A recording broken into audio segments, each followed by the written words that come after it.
Doctor اسرار احمد کہتے ہیں کہ فیصل آباد کے قریب گوجرا ایک قصبہ ہے۔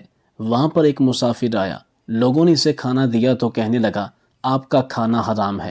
دوسرے گھر سے کھانا آیا تو مسافر نے کہا تیرا کھانا بھی حرام ہے۔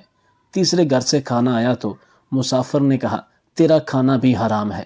تمام گاؤں والوں نے مل کر امام مسجد کے گھر کا کھانا اس مسافر کے لیے بھجوایا۔ جب امام مسجد کھانا لے کر گیا تو اس مسافر نے کہا یہ کھانا بھی حرام ہے۔ امام مسجد اور باقی تمام لوگوں نے حیران ہو کر پوچھا آپ کو کیسے پتا چلا کہ ہمارا کھانا حرام ہے؟ تو مسافر ڈاکٹر اسرار احمد فرماتے ہیں کہ فیصل آباد کے قریب گوجرا ایک قصبہ ہے۔ جس زمانے کا یہ واقعہ ہے اس وقت گوجرا کی آبادی فیصل آباد سے بالکل الگ تھی۔ کئی سال گزرے، اس قصبہ کی جامع مسجد میں نماز مغرب پڑھی جا رہی تھی کہ ایک نہایت ہی دبلا پتلا مسافر آیا اور شامل نماز ہو گیا۔ اگرچہ یہ مسافر محض ہڈیوں کا ڈھانچہ تھا تاہم اس کی صورت با اثر تھی۔ نماز پڑھی گئی اور نمازی اپنے اپنے گھر چلے گئے۔ کچھ دیر بعد ایک مقامی مسلمان کھانا لے کر داخل ہوا اور اس نو وارث سے کہا آپ بھوکے ہوں گے، میں کھانا لایا ہوں، براہ کرم تناول فرما لیں، آپ کی بڑی عنایت ہوگی۔ مسافر نے جواب دیا معاف فرمائیے، مجھے کچھ پرہیز ہے۔ مقامی مسلمان نے جواب دیا حضرت آپ کچھ بھی فکر نہ کیجیے، یہ سادہ سی روٹی ہے، مرچ کم ہے اور گھی بھی بازاری نہیں ہے۔ مسافر نے کہا بھائی میرا یہ مطلب نہیں ہے۔ مقامی مسلمان نے پوچھا پھر کیا مطلب ہے؟ مسافر چپ ہو گیا اور مقامی مسلمان اس کے چہرے کی طرف دیکھنے لگا۔ چند منٹ بعد مسافر نے زبان کھولی اور کہا امید ہے کہ آپ مجھے معاف فرمائیں گے، مجھے آپ سے کچھ بھی کہنے سننے کی ضرورت نہیں تھی، لیکن آپ کھانا لے کر آ گئے تو مجبوراً مجھے عرض کرنا ضروری ہو گیا ہے۔ آپ جانتے ہیں کہ شریعت اسلام میں رزق حلال نماز پنجگانہ ہی کی طرح فرض ہے۔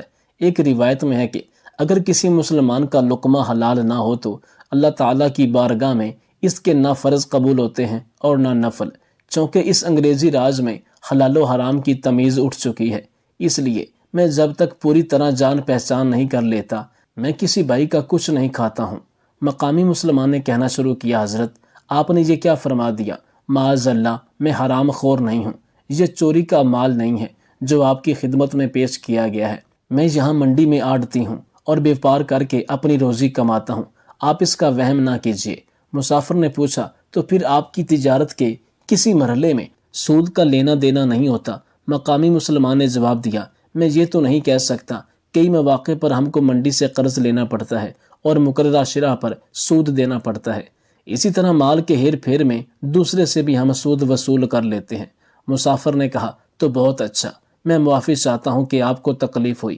احکام قرآن کے مطابق وہ تجارتی منافع جس میں سود کی آمیزش ہو حلال نہیں کہلا سکتا۔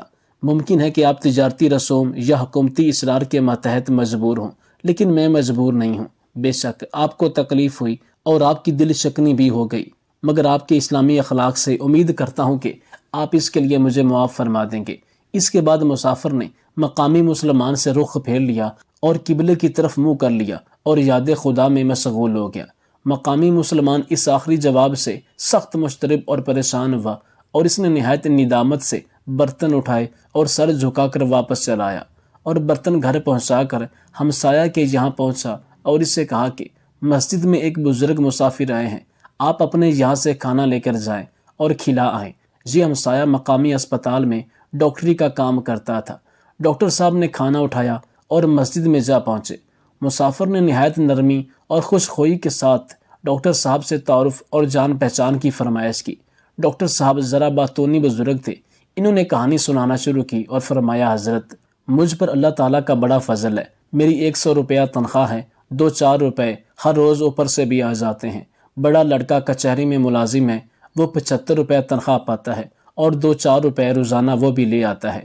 زمین بھی ہے جہاں سے سال کا غلہ آ جاتا ہے، وغیرہ وغیرہ۔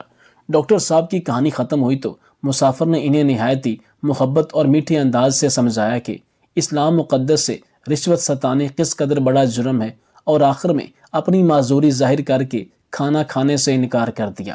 مسافر کی گفتگو اس قدر سنجیدہ اور باوقار تھی کہ ڈاکٹر صاحب نے بھی ان کے سامنے اپنی گردن خم کر دی اور بڑی ندامت کے ساتھ کھانا اٹھا کر گھر واپس چل دیے۔ یہاں تاجر صاحب پہلے ہی ان کے منتظر تھے۔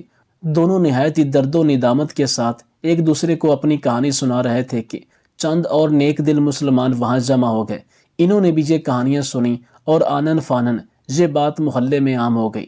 ڈاکٹر صاحب اور تاجر صاحب نے مل کر عرض کیا کہ اب کسی ذمہ دار کے یہاں سے کھانا بھجوانا چاہیے تاکہ اس پر سود یا رشوت کا الزام نہ آ سکے۔ چنانچہ اسی وقت ایک ذمہ دار کے یہاں سے کھانا بھجوایا گیا۔ مسافر نے اس سے پوچھا، آپ کے پاس کوئی گروی زمین تو نہیں ہے؟ جب ذمہ دار صاحب نے اس کا اقرار کیا تو مسافر نے انہیں پھیر دیا اور کہا کہ جو شخص مسلمان ہو کر زمین گروی رکھتا ہے اس کی کمائی حرام سے خالی نہیں ہو سکتی۔ اس کے بعد ایک عالم صاحب کو بھیجا گیا جو کہ ایک مسجد کے امام تھے۔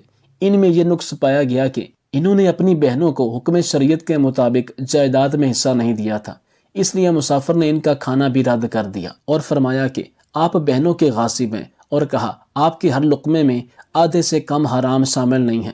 نماز مغرب سے یہ سلسلہ شروع ہوا اور رات کو 9 بج گئے۔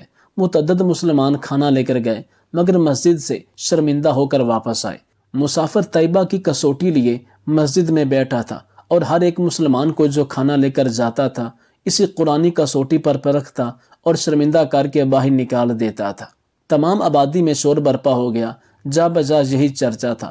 مسلمانوں کو بھوک اور نیند بھول گئی۔ گھروں میں، بازاروں میں، گلی کوچوں میں جہاں بھی 4 آدمی بیٹھے تھے یہی گفتگو اور ذکر تھا۔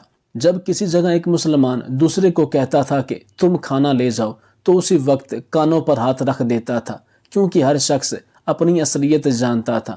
کوئی کہتا تھا کہ میں راشی ہوں، کوئی کہتا تھا کہ میں سود خور ہوں، کوئی کہتا تھا کہ میں تو کم تولتا ہوں، کوئی کہتا تھا کہ میں نے بہنوں کو حصہ نہیں دیا، کوئی کہتا تھا میرے لڑکوں کی آمدنی میں حرام شامل ہے۔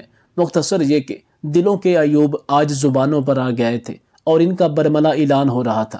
اگرچہ یہاں ہزارہ مسلمان لوگ اور گھر آباد تھے مگر ایک شخص بھی عقل حلال کا مدعی بن کر سامنے نہیں آیا تھا۔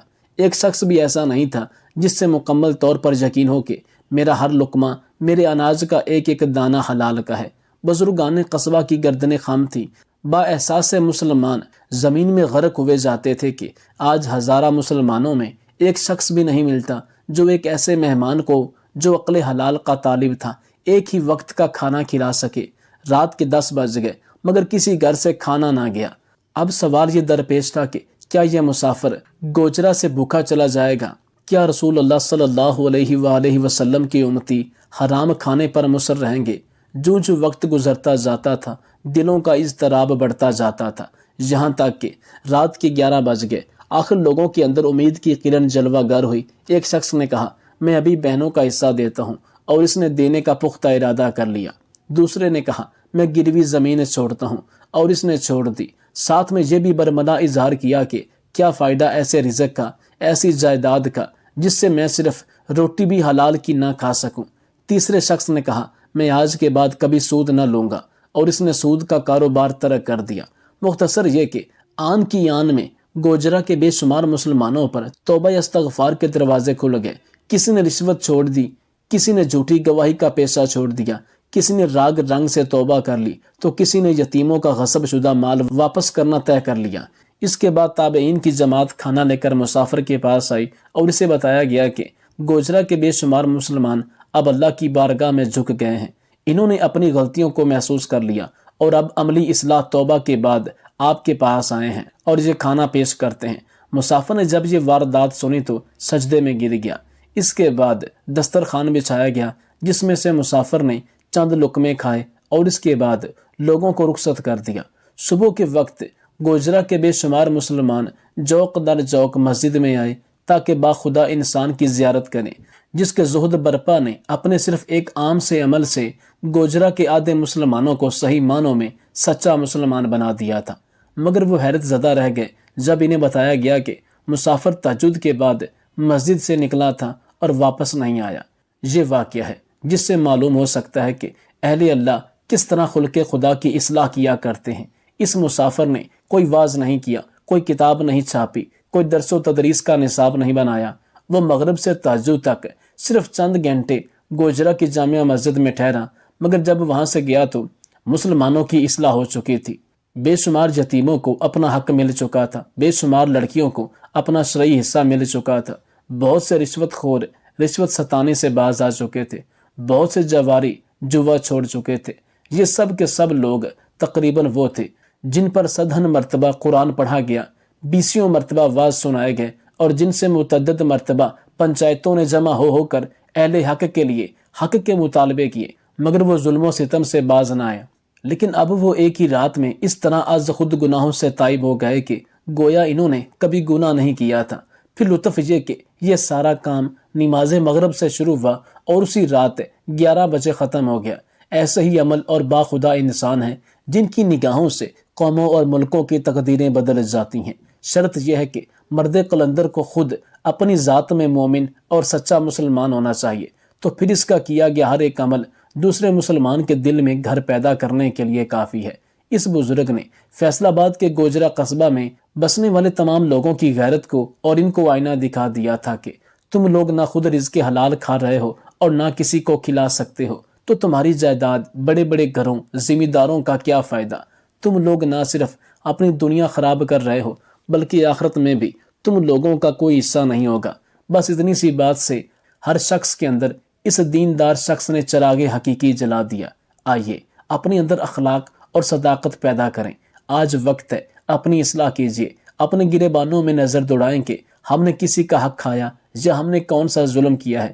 آج ہی اس سے توبہ کریں اور اپنے دین اور دنیا دونوں کو سنوار لیں۔ اپنی دنیاوی زندگی کو سنوارنے کے لیے آخرت کا سودا نہ کریں، بے شک یہ انتہائی گھاٹے کا سودا ہے۔